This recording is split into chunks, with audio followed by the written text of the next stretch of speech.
On va tous acclamer le Seigneur. Pendant un moment. Nous te rendons gloire, Seigneur. Nous te rendons gloire.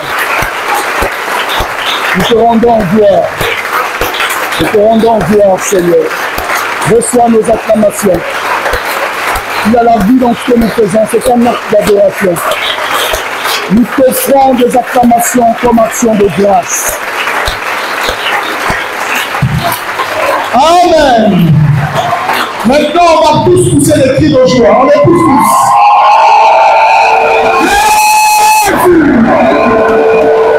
Tu es vivant. Tu es puissant. Libère les captifs. Reçois ces cris de joie. Dans reconnaissance. Amen. Maintenant, on va faire les deux à la fois. Et des acclamations de cris de joie. Allez-y. Tu es vivant, Seigneur. Nous t'adorons. Nous te rendons toute la gloire.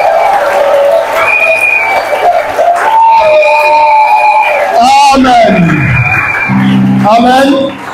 On peut s'asseoir. Tu feras le constat tout à l'heure.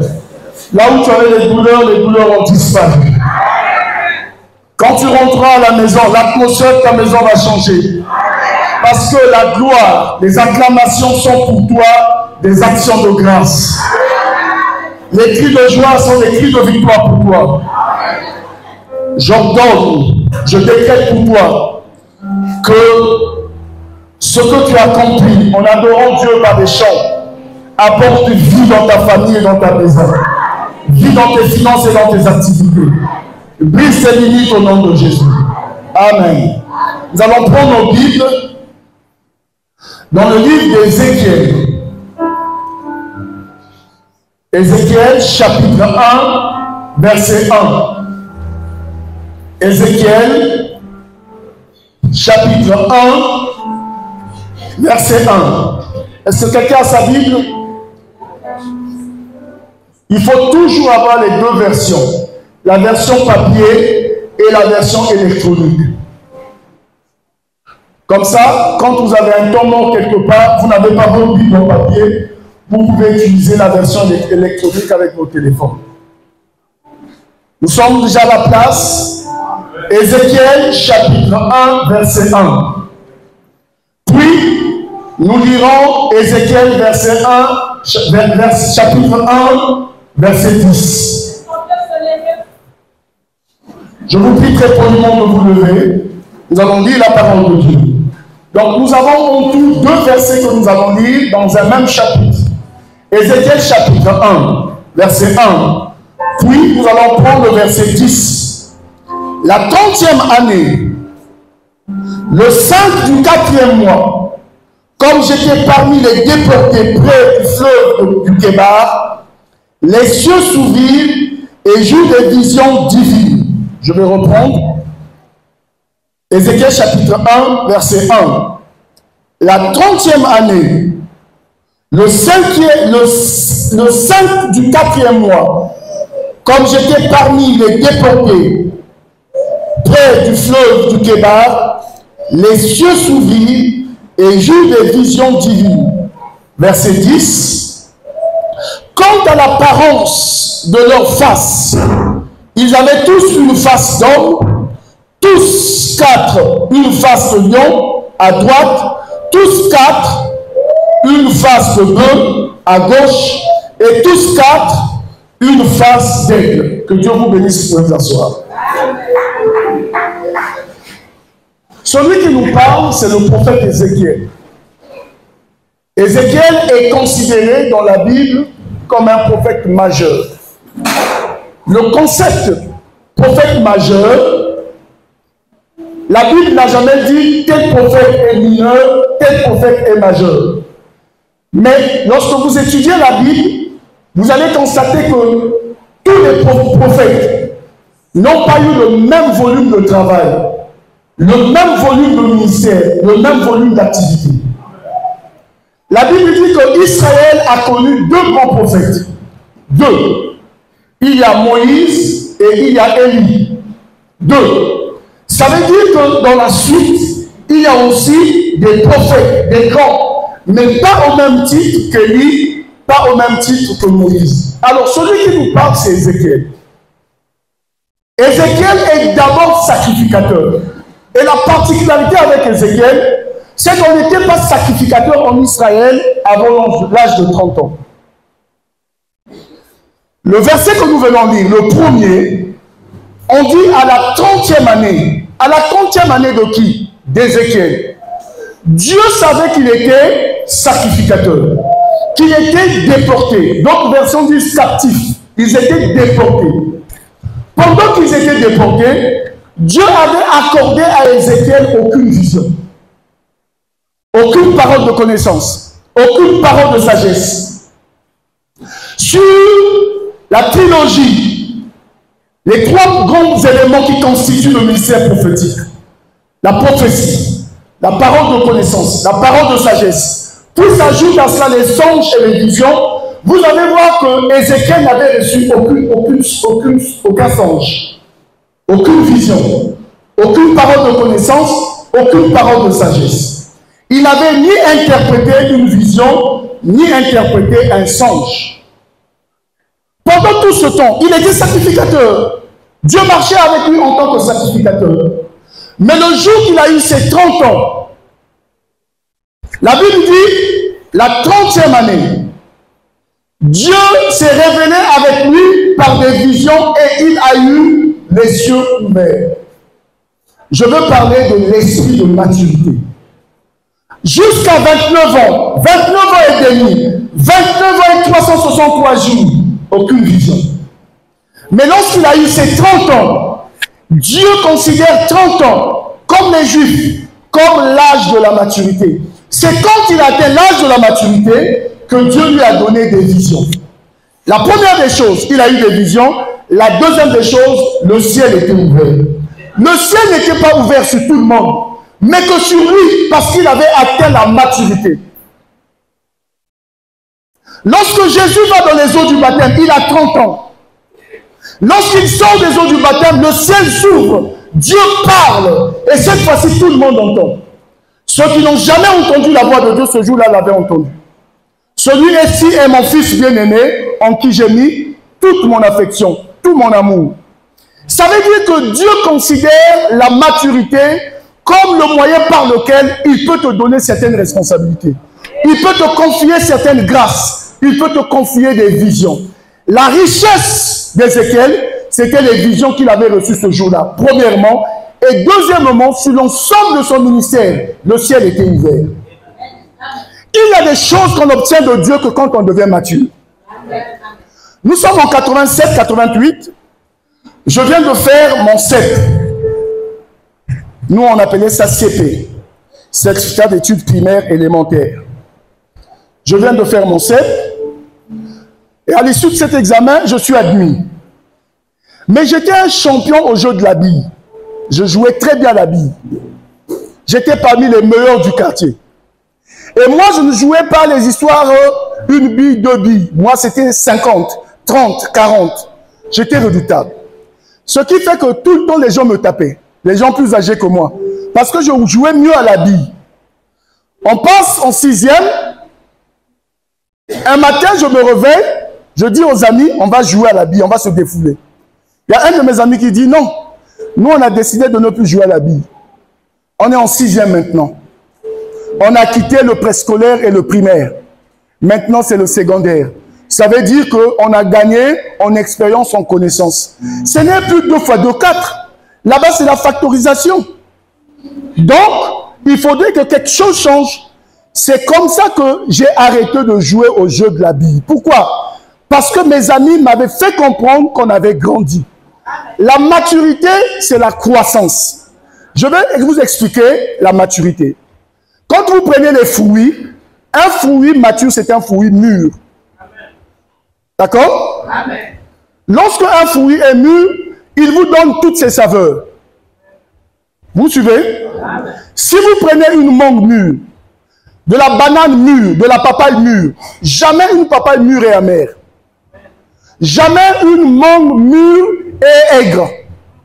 Parce que la mangue, le fruit, atteint tout le processus de croissance.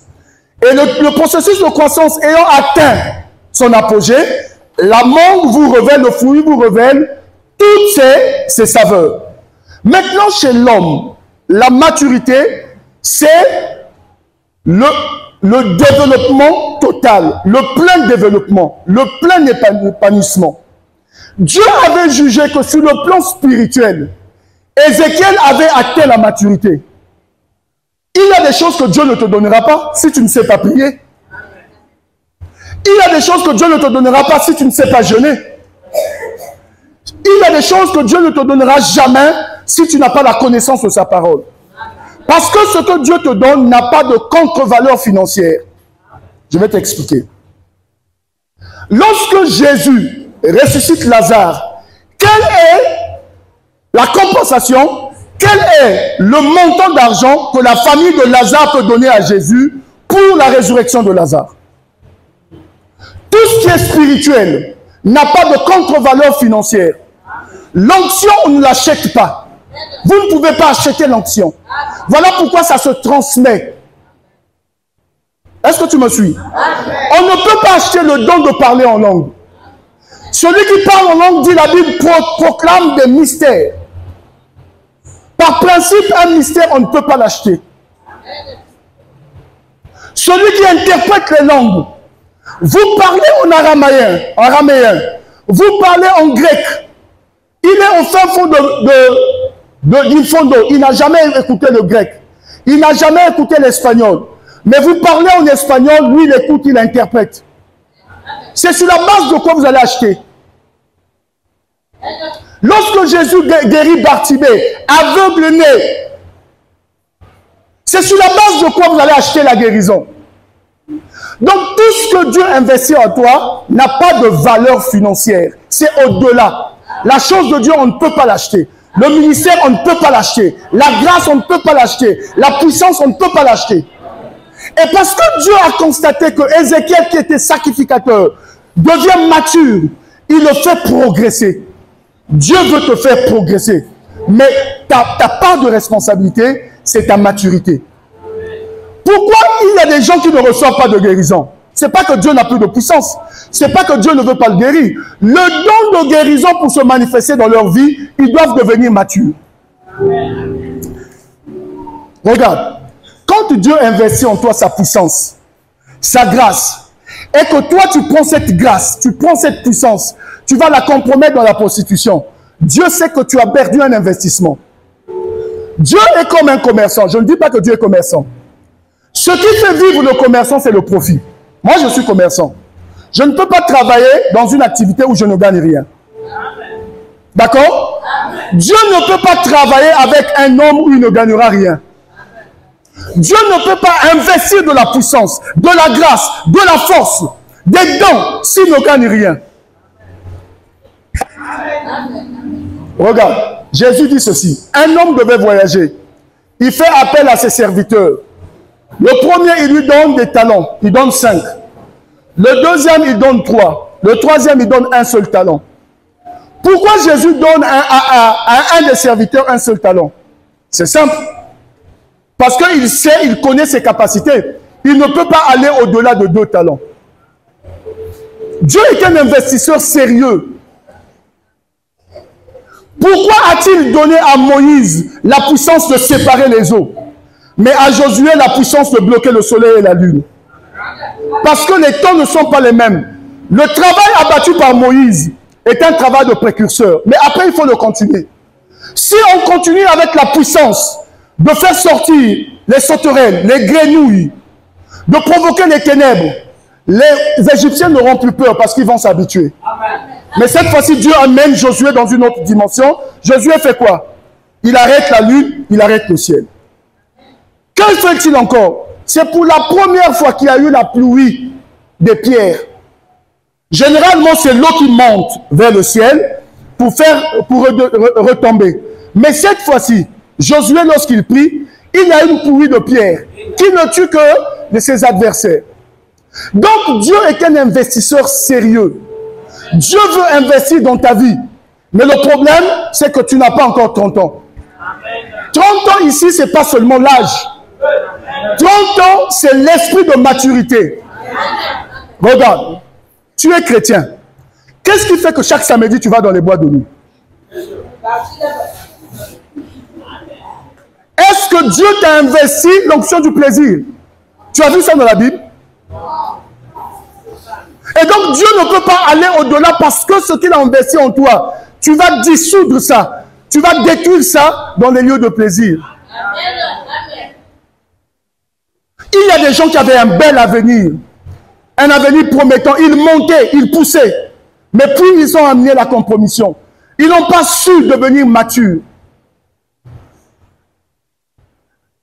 Les visions, le ciel est ouvert, sont arrivées que lorsqu'il a eu ses 30 ans, il a atteint l'âge de la maturité. On a consacré Moïse à l'âge, on a consacré David à l'âge de 16 ans. Mais c'est à 30 ans qu'il a commencé à exercer l'onction royale, l'onction prophétique et l'onction sacerdotale. C'est à partir de 30 ans.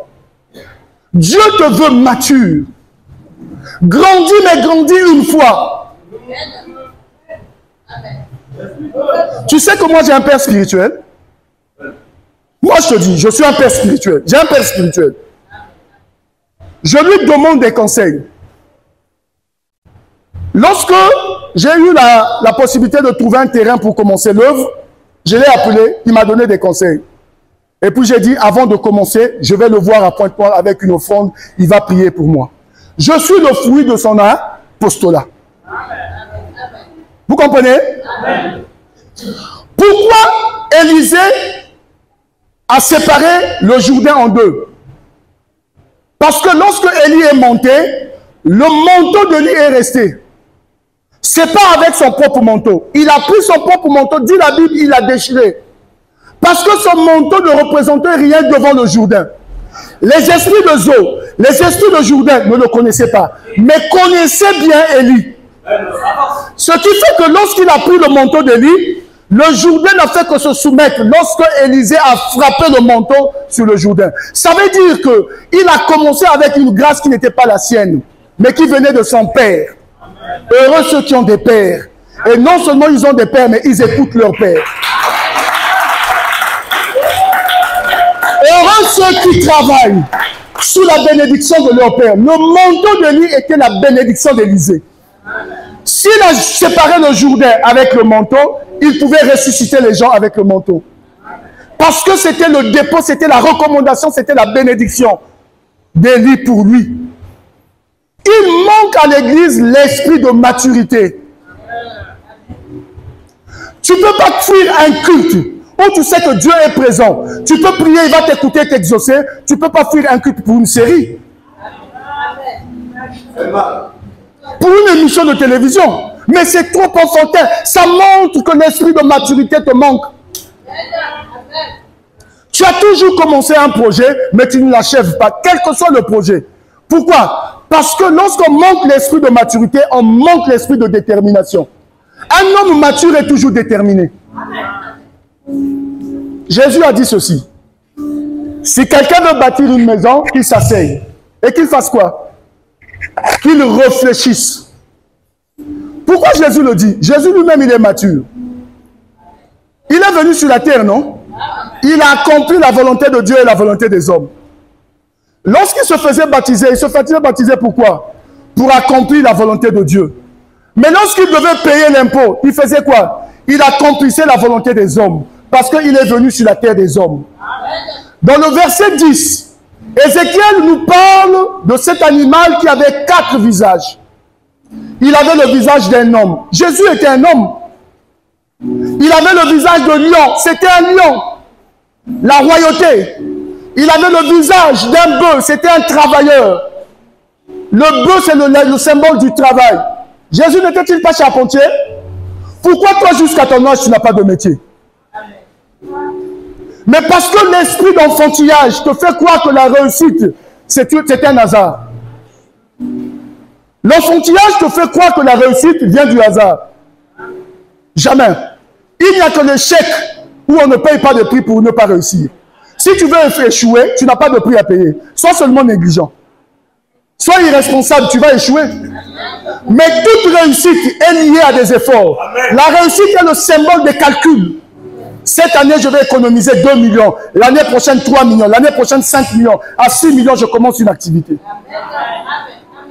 Il y a une programmation. Dieu a programmé la création en 6 jours. Le 7e jour, il s'est reposé. Mais parce que Dieu est mature. Dans son comportement, Dieu est mature. Dans sa façon d'agir, Dieu est mature. Pourquoi Dieu est lent avec nous? Parce qu'il sait que l'homme comprend difficilement les choses de l'esprit. Il est dans un corps. Et Dieu fait quoi? Il va avec nous progressivement. Il t'enseigne l'onction. Il t'enseigne la puissance. Il t'enseigne la grâce. Ensuite, quand tu comprends, il commence à manifester la puissance, la grâce et l'onction dans ta vie.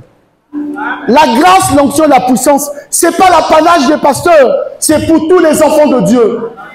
Lorsque nous recevons Jésus, tous, le prophète Franck, le pasteur Claise, le pasteur Guy, vous, nous avons la même dimension de grâce au départ. La même dimension de présence, c'est standard pour tous ceux qui reçoivent Jésus. La preuve en est, la Bible dit à tous ceux qui l'ont reçu, elle a donné le pouvoir de devenir enfants de Dieu. Ce pouvoir, nous l'avons tous ici. Néanmoins, ceux qui ont reçu Jésus. Mais après, la capacité de développer le pouvoir vient de chacun de nous. Des efforts de chacun de nous. Si tu te mets à jeûner, à prier, toi aussi tu vas guérir les malades. Si tu te consacres, toi aussi tu auras des visions. Sur toi aussi le ciel sera ouvert. Ça ne dépend pas des pasteurs, ça dépend de toi. Je te responsabilise aujourd'hui. Tes échecs, ce n'est pas nous. Ta réussite, ce n'est pas nous. Nous te montrons le chemin. Suis le chemin. Deviens mature avec Dieu. J'ai laissé de jouer à la bille. Pourquoi? J'avais plus de 500 billes. J'en avais beaucoup. Je pouvais quitter chez nous pour aller des rues plus loin, aller jouer à la bille et gagner, remporter des prix. Mais un jour, les amis ont dit, écoute, quand on est au collège, ce n'est plus la bille. À la rigueur, ça peut être le football, mais ce n'est plus la bille. La même chose avec toi. Tu veux avoir des visions? Tu veux que le ciel s'ouvre? Deviens mature. Deviens mature. Grandis. S'il te plaît, grandis. Il y a trop de signes d'irresponsabilité dans ta relation avec Dieu. Regarde. Est-ce qu'il y a des mariés dans la salle? D'accord? Papa, tu es marié, non? Toi aussi, tu es marié. Dis-moi, est-ce que tu es différent des célibataires en tant qu'humain? Mais pourquoi il s'est marié? Il a juste réuni les conditions. Or, toi, tu fais l'inverse. Tu multiplies les femmes, tu multiplies les hommes. Tu ne peux pas te marier? Tu fais l'inverse.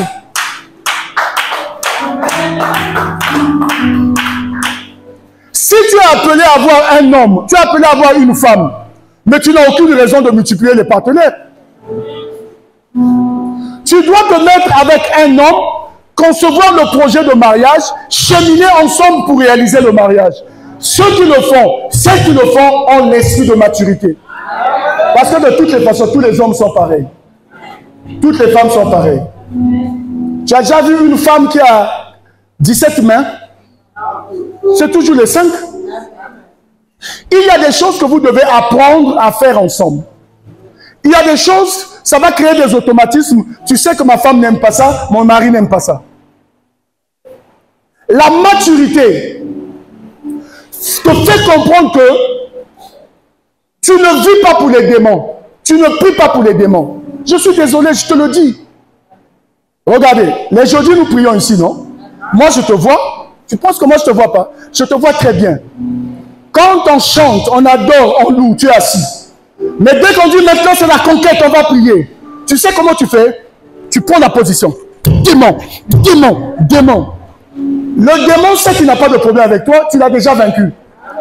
Le démon sait qu'il a été chassé de ta vie. Et la puissance de Dieu occupe ta vie, il ne peut plus revenir. Maintenant toi tu es toujours là. Démon, démon, démon. Le démon sait que tu cites son nom pour rien, tu fais sa publicité.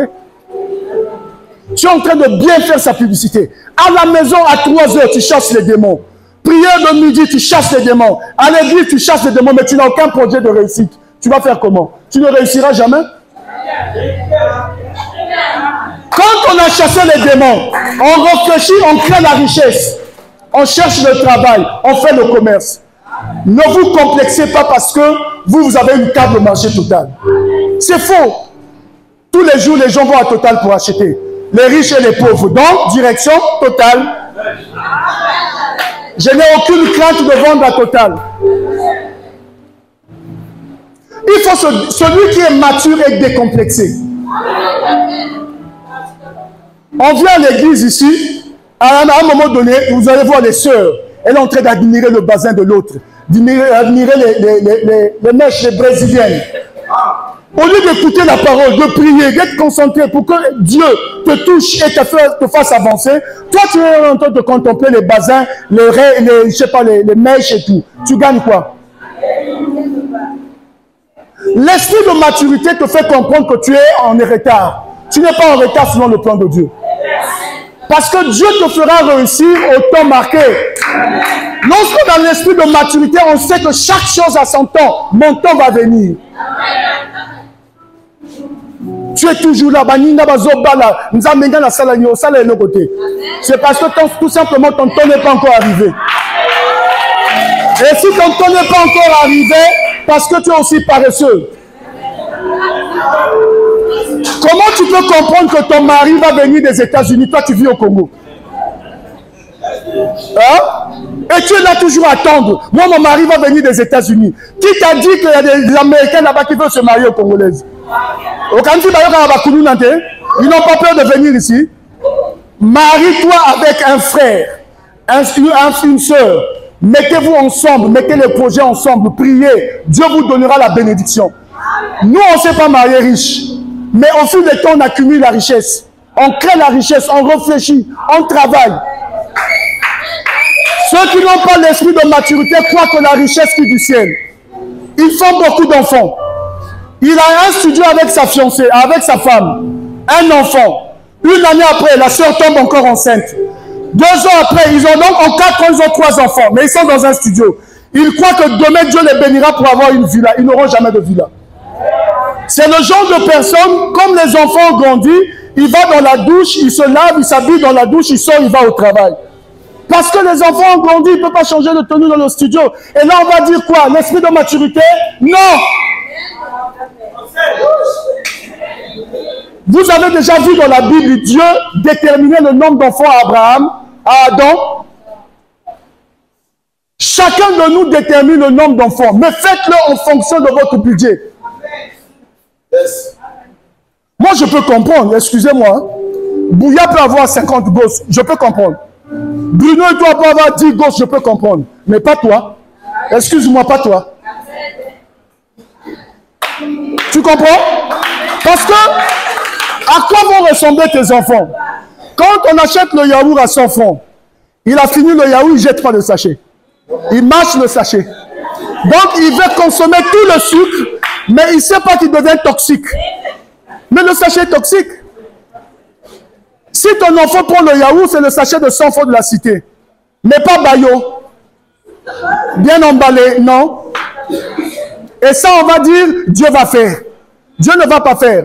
Dieu sait que tu es dangereux pour tes enfants. Tu veux avoir beaucoup d'enfants, mais tu n'as rien. Et puis c'est comme ça, quand on va grandir, non, nous, on a des liens de pauvreté dans la famille. C'est faux. Tu as créé ta propre pauvreté. Tu es le propre monstre de ta vie.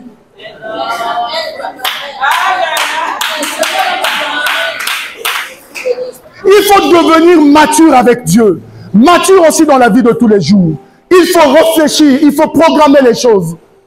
Ne vis pas comme un aventurier. C'est comme si tu es venu accompagner les autres sur la terre.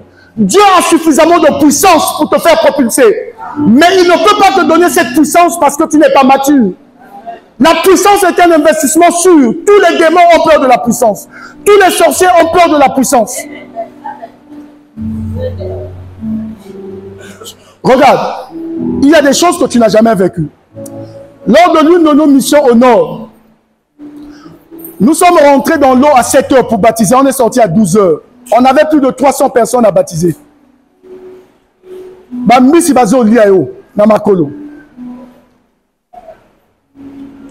Nous, on pensait qu'on faisait bien.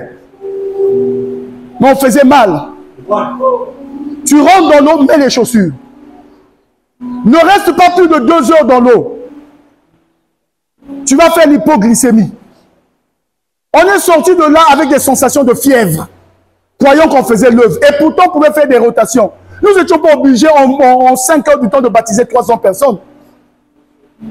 Maintenant, si tu me le demandes, je vais m'organiser autrement. Mais parce que j'ai grandi. Je sers Dieu, mais je peux servir Dieu mieux, autrement. Tu peux prier, mieux prier, mais autrement. Vous savez, je vais vous faire un secret. Je vous libère un secret. Ma femme prie plus que moi. Oh! C'est l'étude de l'église, hein? Elle n'a pas à la maison. Ma femme prie plus que moi. Dieu de puissance. Moi, je dis souvent à ma femme, quand tu pries, il faut associer la foi. Une prière forte est une prière de foi. Pas la routine dans la prière. C'est bien de prier régulièrement, mais pas que la prière soit une routine des mêmes choses, des mêmes sujets. Je ne suis pas du genre à prier tout le temps pour les mêmes sujets. Le sujet pour lequel je prie tout le temps, c'est l'adoration. Je peux adorer tout le temps. Mais dans mes sujets, j'entends la voix de Dieu, je cherche quelle est l'orientation que Dieu me donne pour prier.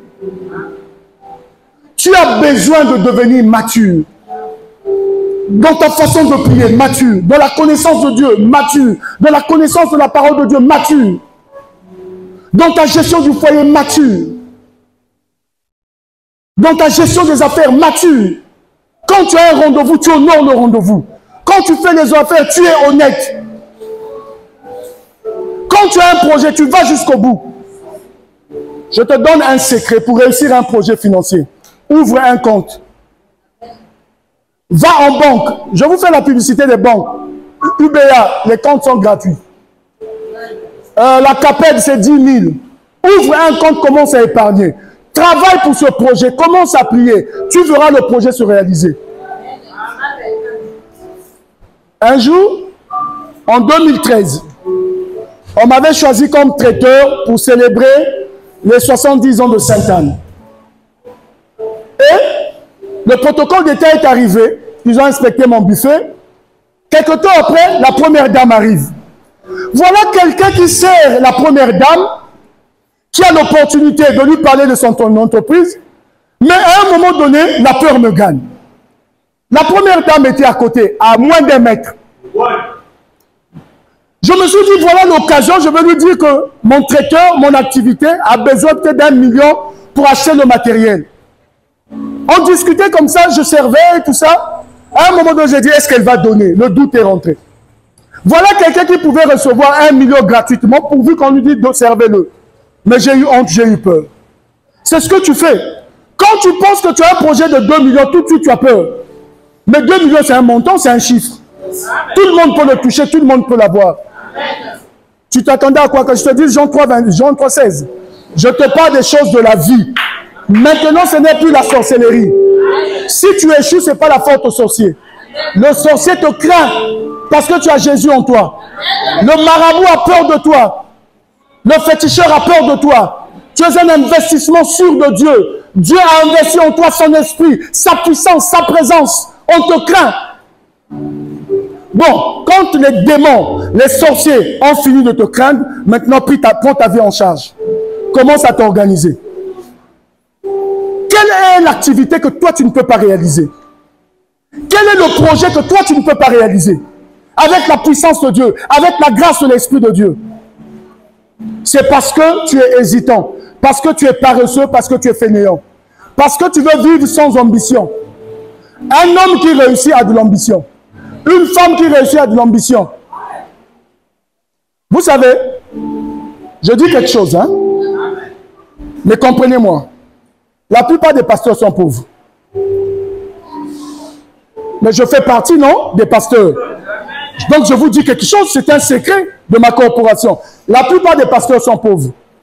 Parce qu'ils pensent que la puissance, l'onction et le nom de Jésus suffisent. Mais pourquoi Salomon avait 666 cycles d'or, 666 cycles d'argent? Il faisait des économies. Il économisait l'argent, il économisait l'or.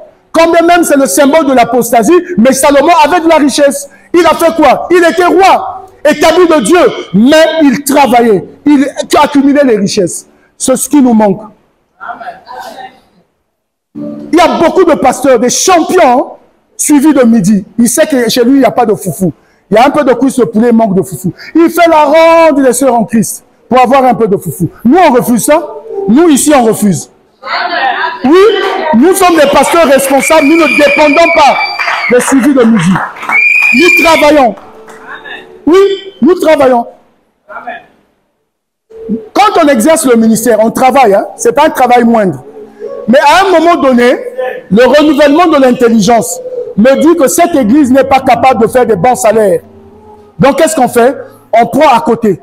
On associe l'activité professionnelle. Lorsque l'église va créer des entreprises, oui, les pasteurs vont s'asseoir, on va se consacrer pleinement au ministère. Mais pour l'instant, toi, tu n'es pas capable de donner une dîme de 20 000. Tu n'es pas capable de donner une offrande de 25 000. Au Kanga Motema, tu vas croire que le pasteur va s'enrichir.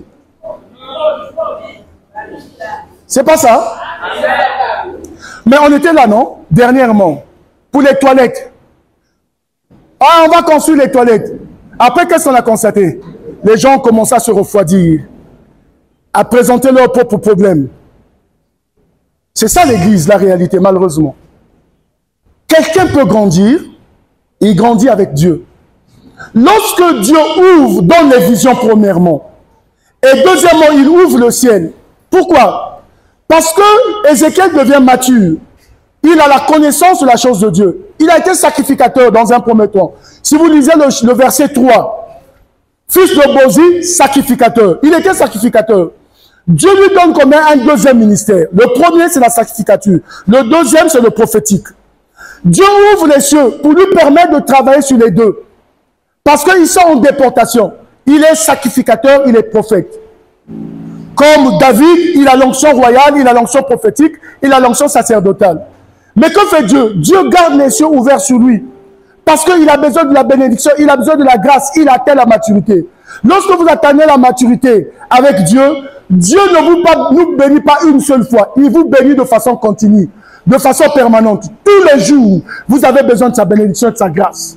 C'est ce que Dieu veut faire avec toi si tu grandis. Si tu atteins l'esprit de maturité avec Dieu. Celui qui est mature entend la voix de Dieu. Il reçoit les visions. Le ciel est ouvert. Il n'y a pas d'ombrage dans sa relation avec Dieu. Il n'y a pas de doute dans la certitude que c'est un enfant de Dieu. Moi, je peux douter de tout, mais sauf que Jésus-Christ m'a sauvé. Grandis, s'il te plaît. Dieu lui donne au verset 10 la vision d'un animal qui ressemble à un homme. Jésus, c'était Jésus qui venait sur la terre, mais sous la forme physique d'un homme. Et Paul l'a dit dans Colossiens chapitre 2, verset 9. On lui habitait corporellement toute la plénitude de la divinité. Donc, Jésus est une personne physique. La preuve en est, la Bible dit, Jésus pleura. Jésus eut faim. Ce sont les sensations des personnes physiques. Jésus avait sommeil, il dormait dans la barque. Jésus est né d'une vierge, ne peut naître d'une femme qu'un être humain. Et le fils de Satan n'existe pas. Les hommes ne peuvent pas se multiplier, les femmes ne peuvent pas se multiplier avec les serpents, c'est faux. Les serpents se multiplient entre eux, les lions entre eux, les chacals entre eux, les tigres entre eux, les humains entre eux. Mais puisque la zoophilie continue jusqu'à présent, pourquoi les femmes qui vont avec les animaux ne donnent pas naissance à des enfants? Parce que dès le départ, c'est faux. Dans la vision qu'il reçoit, il voit quoi? Un homme. Cet homme, c'est Jésus. Lorsque tu deviens mature, Jésus se révèle à toi pleinement. Il ne te cache rien. Il te révèle ta destinée. Il te révèle tes ambitions. Il te bénit, il te protège. Dieu ne fera pas d'aventure avec toi parce qu'il est tout sauf un aventurier. Il sait ce qu'il fait avec toi par Jésus. Il te conduit sur les sentiers de la sanctification, les sentiers de la bénédiction. Vous savez, une Brésilienne, la plus grande prostituée du monde, elle a couché, permettez-moi, avec 3000 hommes. Vous me suivez? La plus grande prostituée du monde est brésilienne. Un jour, elle a pris conscience, elle dit, mais qu'est-ce qui fait que moi, je couche avec les albinos, je couche avec les sourds-muets, avec les paralytiques, avec les enfants de mes enfants, et je dois arrêter. Elle a pris conscience, elle a arrêté. Mais c'était la plus grande prostituée du monde. 3000 hommes. 3000. Quelqu'un peut prendre conscience avec Dieu. Il dit, cette vie-là, je dois l'arrêter, mais l'arrêter maintenant. Cette vie de mensonge, je peux l'arrêter maintenant. Cette vie d'ivrognerie, je peux l'arrêter maintenant. De toutes les façons, le péché n'a jamais été avantageux pour l'homme. Le péché brise ta communion avec Dieu, mais te compromet toi-même. Parce que tu es d'abord un être spirituel. Il a vu dans la vision Jésus sous la forme d'un homme.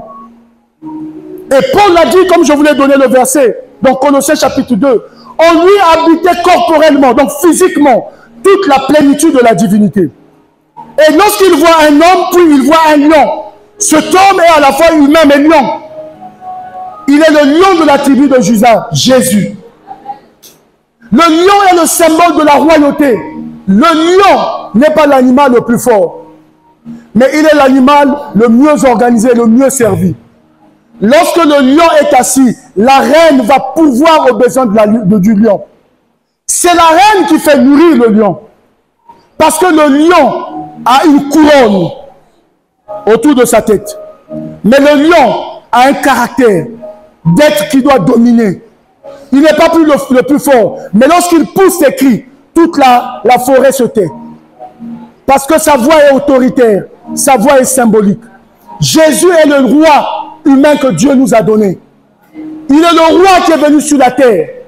Et lorsqu'il est né, les mages sont venus, ils ont dit, où est le roi des Juifs, nous voulons l'adorer. Matthieu chapitre 2, verset 2. Où est le roi des Juifs, nous sommes venus pour l'adorer. Regardez, lorsque Jésus est né, il est né dans une bergerie, n'est-ce pas? La bergerie n'appartenait pas à Marie et à Joseph, appartenait au berger. Et à côté de Jésus, il y avait Marie, il y avait Marc. Lorsque les mages sont arrivés, ils n'ont pas donné l'encens, la myrrhe à Joseph, au berger, à Marie. Ils sont venus donner à Jésus. Ils reconnaissaient que ce bébé qui venait de naître était roi. Ils ont donné les symboles de la divinité, les présents de la divinité, les présents de la royauté. Il y avait l'or, n'est-ce pas? L'or est l'apanage des rois. S'il te plaît, grandis. Dieu a beaucoup de choses à faire avec toi. Grandis, s'il te plaît. Il y a des choses que Dieu ne te donnera pas parce que tu n'en connais pas la valeur. Jésus a dit qu'on ne donne pas les perles aux pourceaux. Regardez, prenez des lingots d'or, donnez au porc, aux cochons, vous allez voir. Ils vont commencer à souiller, à le déféquer dessus. Ils n'ont aucune valeur, et aucune connaissance de la chaîne des valeurs. Si vous prenez un enfant de 2 ans, donnez-lui 1 million, vous allez voir qu'à un moment donné, il va commencer à déchirer les billets. Pourquoi? C'est un enfant, il ne connaît pas la valeur du billet de 10 000. Il ne connaît pas ce que représente 1 million. Mais c'est la même chose avec Dieu. Tu es pour Dieu un enfant et tu es pour Dieu un serviteur. Il y a des choses qu'il ne peut pas te donner parce que ton niveau est encore bas.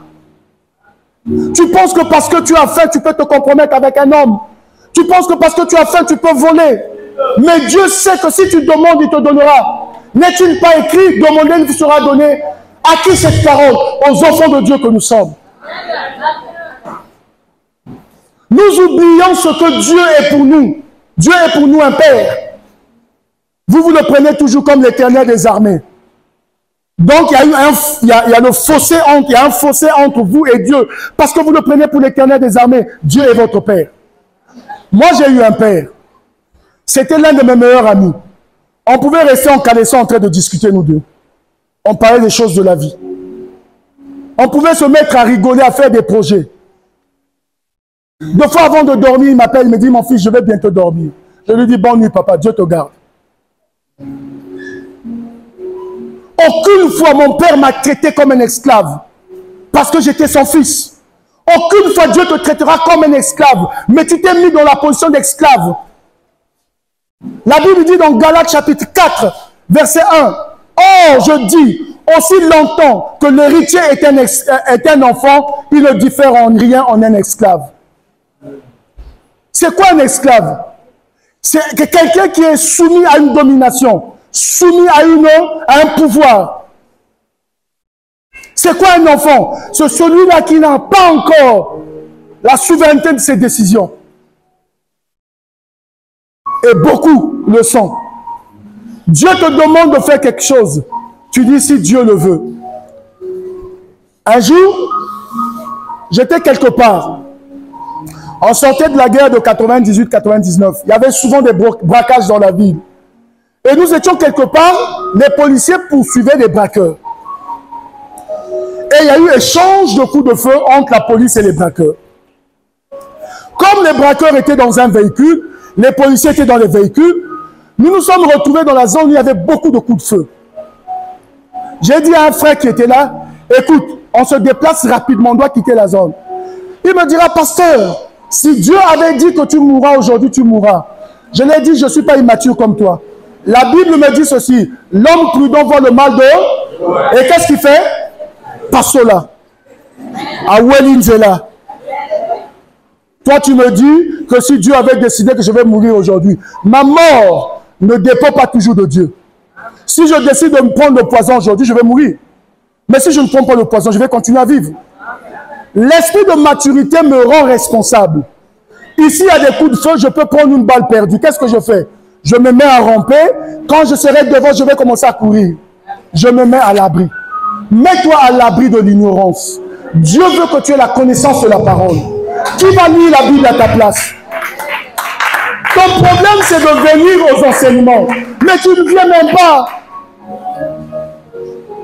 Tu n'as pas de Bible, mais tu as l'argent pour acheter les sandales et les chaussures. Et quand tu viens à l'église, enfant de Dieu, chez moi à la maison, ça sonne souvent. Non, réunion des femmes de distinction. Moi, je dis réunion des femmes de distinction. Allez-y, madame. Allez vite, on vous attend là-bas. Mais soyez des femmes de distinction partout. D'accord? Soyez des femmes de distinction, pas seulement à l'église, pas seulement lors des mariages. Ici, des femmes de distinction, partout. Grandissez. Tu ne gagnes rien quand tu trompes ton mari. Tu ne gagnes rien quand tu trompes ta femme. Je te dis la vérité. On a eu une vie dans le passé, non? Je n'ai pas dit que je trompe ma femme, attention à toi. Hein. Tu m'entends? Grandis, tu ne gagnes rien quand tu trompes ton mari. Mais tu brises ta communion avec Dieu. Et je vais te dire une chose. Les péchés sexuels sont des péchés spéciaux. Hein? Je vais expliquer. Ce sont des péchés spéciaux. Celui qui pêche en commettant l'impudicité, il pêche contre son propre corps. Moi, quand je te calomnie, quand je t'insulte, je pêche contre toi. Qu'est-ce que je fais? Quand je commets l'impudicité ou l'adultère, je pêche contre moi-même. Ça veut dire quoi? Je m'auto-détruis. Lorsque quelqu'un commet l'impudicité, il se détruit lui-même. Il souille son propre corps. Regarde, maman vient. Tu m'excuses, hein? Non, je veux faire ça avec ma femme. Maman vient. Viens. Je préfère faire avec ma femme. Peut-être que les images, on va dire, ah non. Viens, maman. Là, c'est pour la robe, non? D'accord. Montre. Regardez. Elle est belle, non? Dis-moi qu'à moi, c'est mon ninga. Ah! Bon. Regarde. Si ma femme a les mensues, à l'époque de la loi, dès que je touche ma femme, elle me rend impur. Comprenez? Je dois attendre 18 heures pour que je devienne pur. Parce que les Juifs, les ablutions se faisaient à partir du soir, donc à partir de 18 heures. Donc, aussi longtemps que 18 heures n'est pas arrivé, je ne peux pas aller dans le temple. Parce qu'elle m'a souillé à cause de ses menstrues. Tu me suis? Amen. Donc, elle m'a rendu, comment, impur. Maintenant, imagine, je commets l'impudicité. Je fais quoi? Je me souille moi-même. Elle m'a souillé. Elle me prive du droit d'aller au temple, du droit de toucher le sacrificateur. Et tout ce que je devais toucher devenait impur. Mais maintenant, imagine que je pêche contre moi-même par l'impudicité. Qu'est-ce que je fais? Je me rends double fois impur. Ce sont des péchés spéciaux. Ça te détruit toi-même. Le vol vous détruit. Quand tu voles la société, tu peux t'asseoir, merci. Quand tu voles la société, tu détruis la société. Mais quand tu commets l'impudicité, tu te détruis toi-même. Maintenant, pourquoi les péchés sexuels sont spéciaux? Si je trompe ma femme, je ne pêche pas contre Dieu. L'adultère, ce n'est pas un péché contre Dieu. L'adultère est un péché contre sa femme ou contre son mari. Maintenant, je vais t'expliquer. Pourquoi c'est difficile? Parce que quand je pêche contre Dieu, en insultant, en volant, qu'est-ce que je fais? Je demande le pardon à qui? À Dieu. Maintenant, comme l'adultère n'est pas le péché contre Dieu, et le péché contre sa femme, contre son mari, à qui je dois demander pardon? Voilà pourquoi beaucoup d'hommes sont bloqués, beaucoup de femmes sont bloquées. Ils n'ont pas le courage de demander pardon.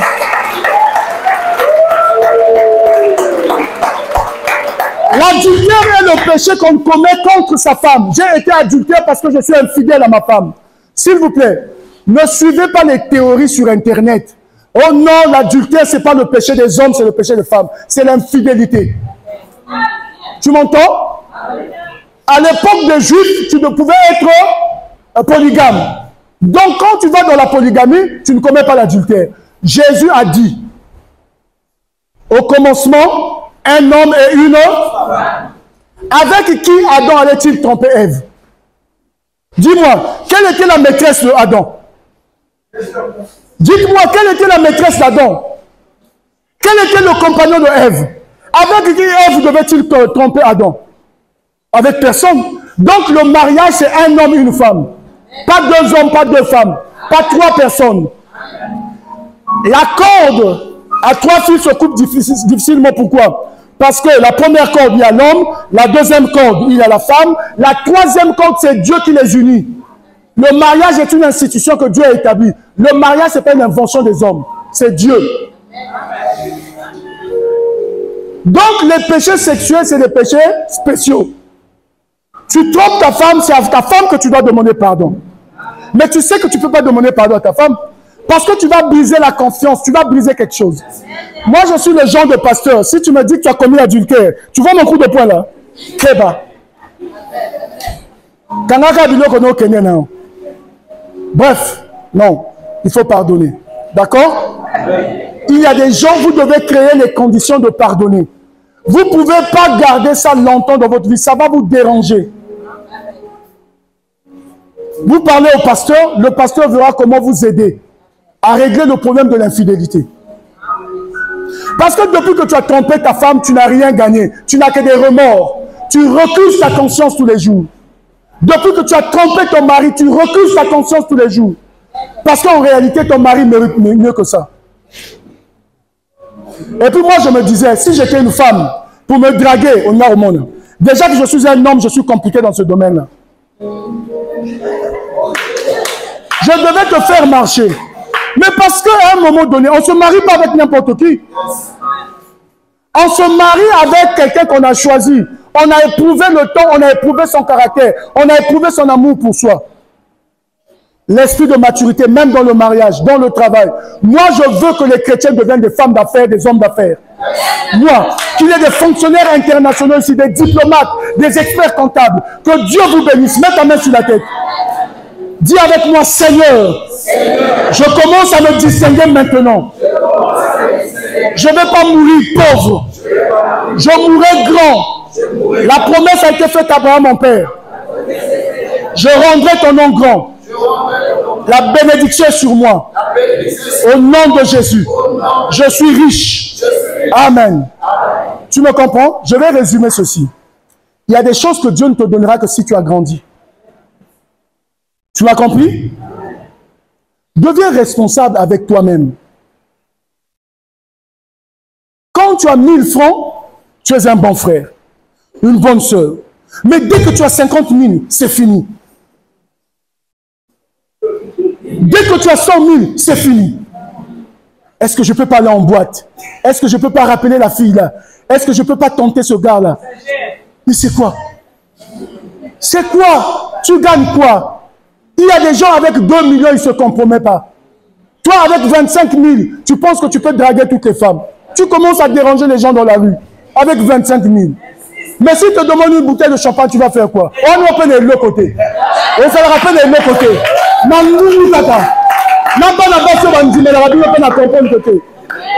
Donc, prophète, je suis passé au plateau hier. Hein? J'ai dit à mon ami le pasteur Amika, regarde ici, on a écrit quoi? Sein, ventre, nu. C'est ça, non?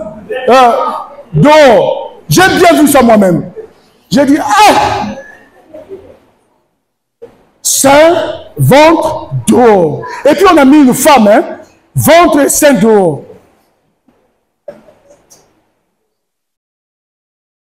Vous, le problème avec vous, vous voulez que les pasteurs vivent la vie chrétienne à votre place. C'est faux. Amen. La vie chrétienne commence quand on est seul. Yes. Je te dis la vérité, quand on est seul. Seul, tu dois faire face à des défis, à des tentations. Seul. Tu n'as pas vu Jésus? Quand il est sorti de sa retraite, tout de suite, Satan vient le tenter. Il était seul. Toi, c'est quand tu es seul, tu deviens dangereux. Dangereux. Mbongwa batoko talate. Basia batoko lula. Makamoni somabe. Tu deviens dangereux. Ça montre que tu ne prends pas de façon responsable ta marche avec Dieu. Il y a des gens ici, ils ne jeûnent jamais seuls, il faudrait qu'il y ait un programme à l'église. Ici. Et puis on dit au nom, depuis que je suis à la pierre vivante, Misala Nangezomo Yantezo Kangama. Omi Kanga Misala Noyomoko. Libère-toi toi-même. Allez, libère-toi. Libère-toi. Dis-moi, je me libère. Je me libère de l'ignorance. Je me libère de ma paresse. Ozo Teka, Mfumbwa, Ozo Teka Makemba, dès que les séries commencent, tu fais rentrer ta table.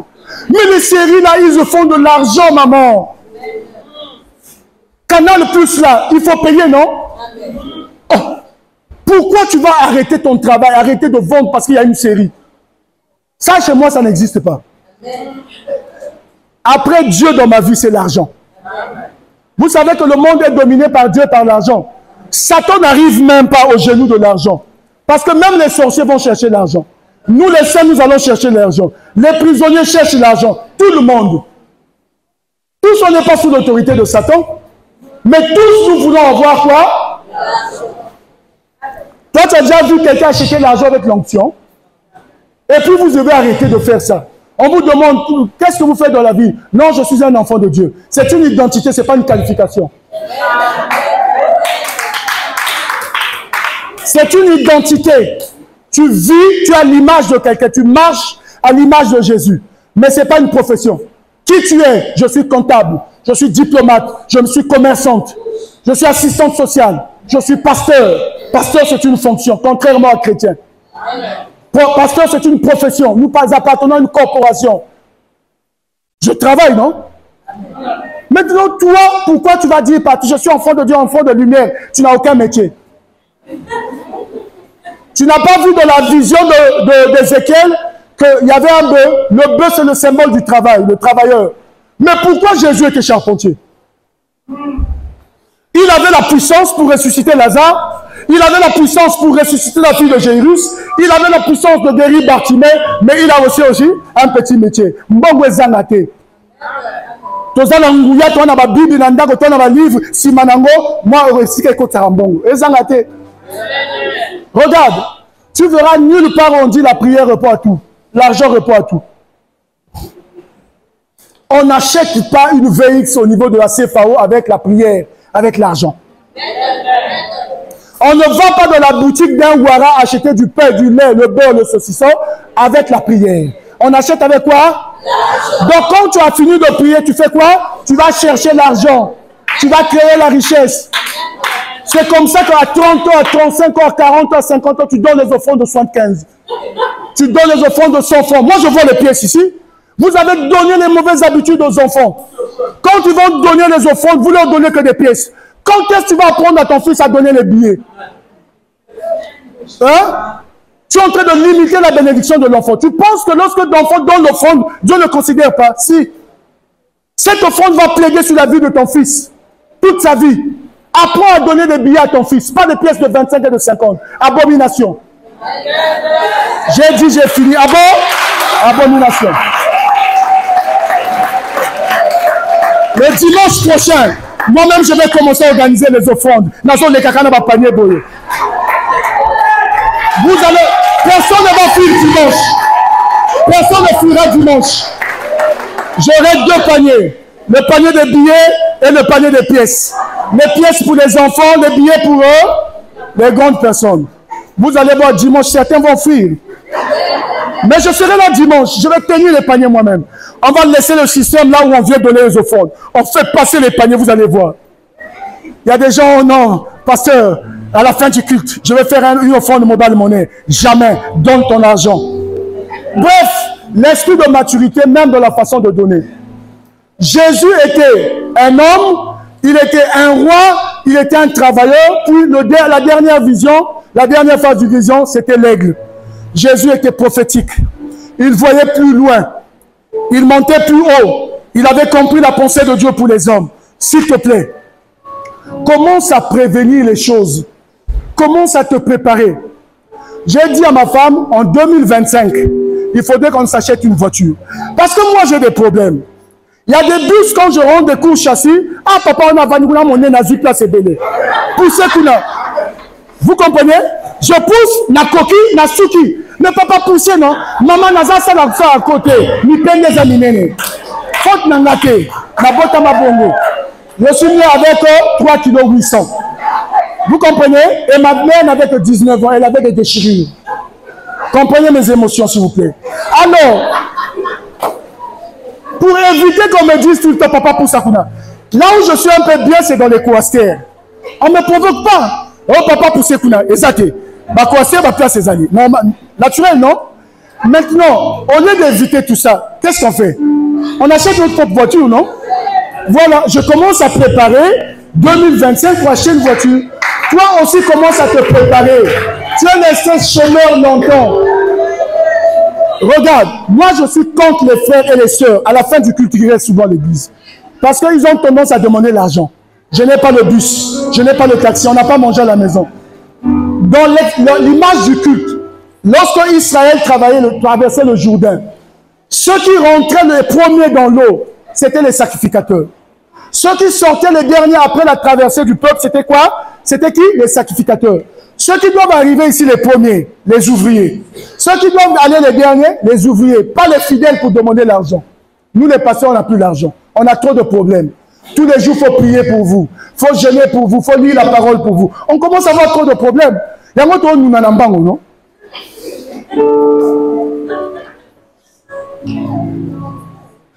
Tu as 2 mains comme les autres. Mais tu ne te gênes pas de rester paresseux et paresseuse. Et pourtant, tu peux entreprendre. Regardez les jeunes Kinois. Ils quittent Mbanzangungu, ils quittent Kassavubu. Ils viennent à Brazzaville, à Zotekakangouba. Mais tous les jours, vous le voyez passer. Jamais malade. Pourquoi il marche beaucoup? Le corps fonctionne bien. Oui, il marche beaucoup. Il ne peut pas souffrir de la tension, il ne peut pas souffrir du diabète. Malade, il va bien la égard hémorroïdes parce qu'il va dire à bien. La maladie de Banangouba de Véani, c'est les hémorroïdes. Tu me suis? Mais il travaille. Et on a $100 c'est des bosseurs. Tu comprends? Tu as déjà acheté ça. Nous, quand on grandissait, ce n'était pas les boîtes de tomates salsa là. C'était des vrais trucs. Mais comme tu es obligé de manger au moins à 300. Bon, s'il vend à 50 personnes, 300, il a combien? Mais il peut faire des provisions. Il peut s'arranger. Regardez les Ouara. Moi, je fréquente les Ouest africains. Si tu manges seul, tu vas dépenser beaucoup. Ils font quoi? 3-4 boutiques se retrouvent, ils mangent sur place. Ils ont 2 quakers de riz. Ça fait 1000 francs. Ils ont quelques morceaux de cuisse de poulet. On met un peu de sauce.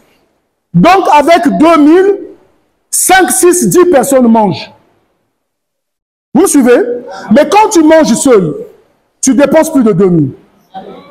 Bah, Mayele. Le reste, on fait des économies. Toi, quand tu as un peu d'argent, toujours poto-poto, tu vas acheter des habits. Total, tu vas acheter des habits. Mais quand est-ce que tu vas épargner? Quand est-ce que tu auras un compte en banque? Quand est-ce que tu vas investir? Et puis tu cherches les démons de pauvreté. Les démons là ne te connaissent pas. C'est-à-dire, tu es comme quelqu'un qui était en prison, on l'a libéré. Des menottes, on a ouvert la porte, on l'a laissé là. Il se croit toujours prisonnier. Il prie, Dieu, libère-moi. Mais quand il lève ses mains, il n'y a pas de minote. Et continue à croire, Dieu, libère-moi, libère-moi. C'est ce que tu fais. Parce que tu n'es pas mature. Est-ce que quelqu'un peut grandir? Est-ce que quelqu'un peut grandir avec Dieu? Sois responsable. Ce que Dieu t'a donné ne détruis pas dans le péché. Ne détruis pas dans l'ignorance. Regarde, ma soeur, je vais finir avec toi. Tous les hommes mariés qui te courtisent sont des embrouilleurs. Yes. Aucun n'est sérieux. S'il était sérieux, il n'allait pas commencer par tromper sa femme qui est à la maison. S'il trompe sa femme qu'il a épousée, toi aussi il va te tromper. De toutes les façons, il vient chez toi pour un besoin. Parce que l'homme a naturellement de l'énergie à dépenser. Et il y a une partie de l'énergie spirituelle et physique que l'homme transmet à la femme. Vous suivez? Que l'homme fait quoi? Transmet à la femme. Voilà pourquoi l'homme quitte sa maison pour aller donner cette énergie, transmettre cette énergie à une autre femme. Donc, s'il a trompé, la femme qu'il a épousée, ça fait 20 ans, toi, il va aussi le tromper. Frère, arrête d'être paresseux. Aucun homme de chef de famille responsable s'il n'a pas l'argent. Aucun homme, quelle que soit son option. Aucun homme, je le repère. Merci.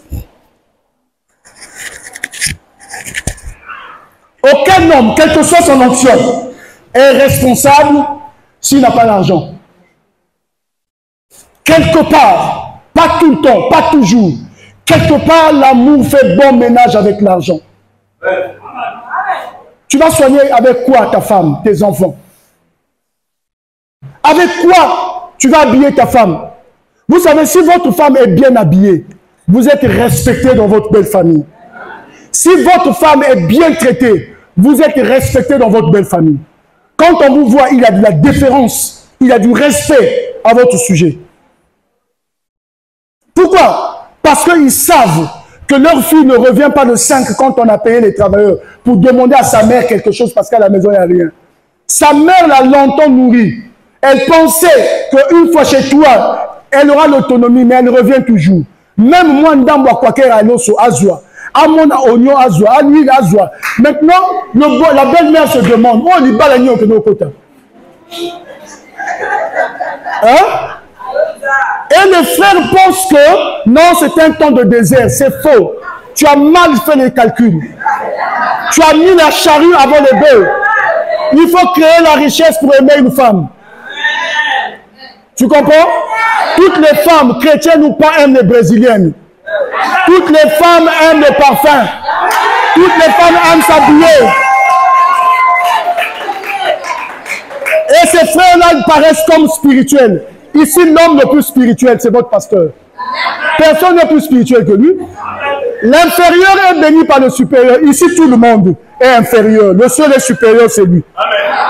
Maintenant, il y a des frères comme ça, ils gardent la barbe, ils gardent les cheveux. Ils pensent qu'il est spirituel. Chez moi, je vais te faire raser ça. Tu n'es pas spirituel. Ce n'est pas les cheveux qui font de toi spirituel. C'est la crainte de Dieu qui fait de toi spirituel. Tu veux donner l'impression que tu es spirituel. Tu viens à l'église, tu salues personne, tu parles en langue. C'est une façon d'être mal éduqué. Tu ne salues personne, pourquoi? C'est ça l'ennemi. Tu es là parlant en langue, tu tournes à l'église. C'est comme si tu étais un patrouilleur des démons. Les démons n'ont pas peur de faire comme toi. Les démons ont peur des gens qui ont de l'argent, ils sont responsables. Oui, oui, je te dis la vérité. Et après, de toutes les façons, ce n'est pas toi qui m'invites, c'est le prophète qui m'invite. Voilà.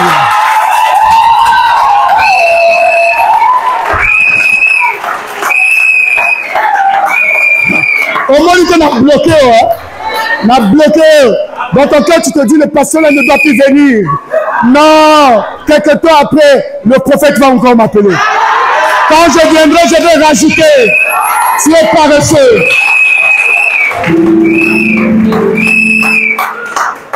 Vous savez, une fois sur la veine de la paix, j'étais avec ma femme, on faisait des courses. J'ai vu maman pasteur dans une Prado.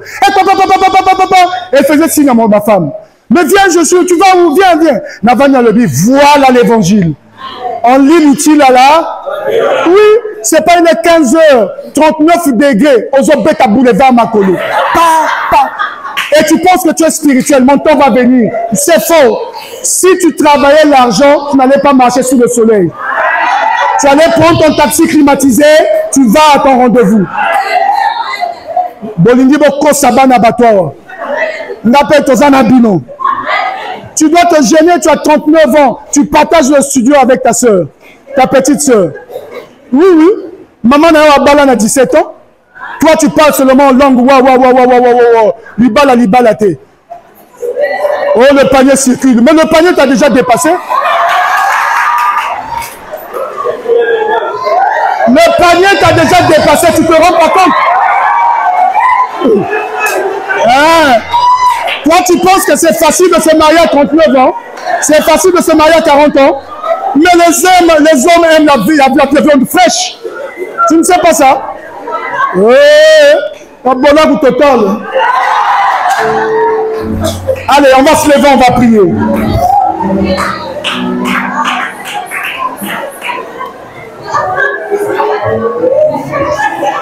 Ah, j'ai fini avec toi. J'ai fini avec toi. Olamba malhonnête. Ta couche de poulet. Couche de poulet, même si tu n'as pas sauvé bon malheur.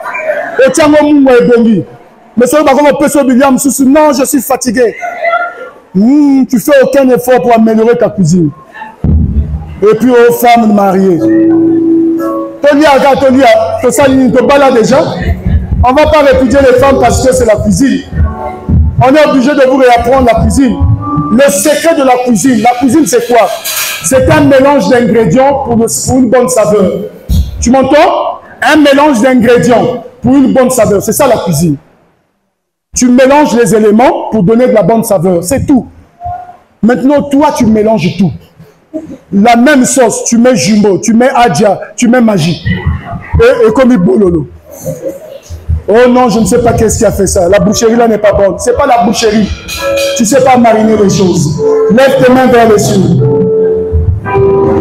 Dis avec moi, Seigneur, rends-moi mature pour les choses de l'esprit, les choses de Dieu. Je veux devenir mature afin de recevoir les visions, afin que le ciel reste ouvert sur moi. Seigneur, je veux grandir, vraiment grandir, grandir pour toujours. Je refuse d'être un enfant. Sinon, je serai considéré comme un esclave. Je grandis maintenant dans la connaissance de la parole, dans la compréhension du Saint-Esprit, dans les choses de l'Esprit. Je vais grandir. Je refuse de pécher tout le temps contre toi. Même pour un rien, je tombe. Rends-moi fort devant la tentation, devant le péché qui m'a servi, qui me détruit. Rends-moi mature, Seigneur. Il n'y a que du bénéfice dans la maturité. Que toute la gloire soit pour toi. Au nom de Jésus. Amen. Que Dieu vous bénisse. Je vous dis merci. Et particulièrement au pasteur et à ses collaborateurs. Vous pouvez vous asseoir. Ma femme et moi, nous vous disons merci. J'ai été accompagné d'un ami, c'est un pasteur. Il m'avait prêché l'évangile en Anguédois. Je ne savais pas que je serais chrétien. Il est parmi les gens qui m'ont prêché l'évangile. Et le jour qu'il me prêchait l'évangile, j'avais cours de biologie. C'était pendant un moment de pause. Et le professeur est rentré, il était obligé de partir. Après, Dieu a fait qu'on se retrouve. On a le même père spirituel, le pasteur Romuald. C'est mon ami, le pasteur Amilcar. Nous vous disons merci. Ma femme et moi, nous vous disons merci. Merci les prophètes. Que Dieu vous bénisse. La manière, changement de mentalité. Que Paul la pauvre l'église.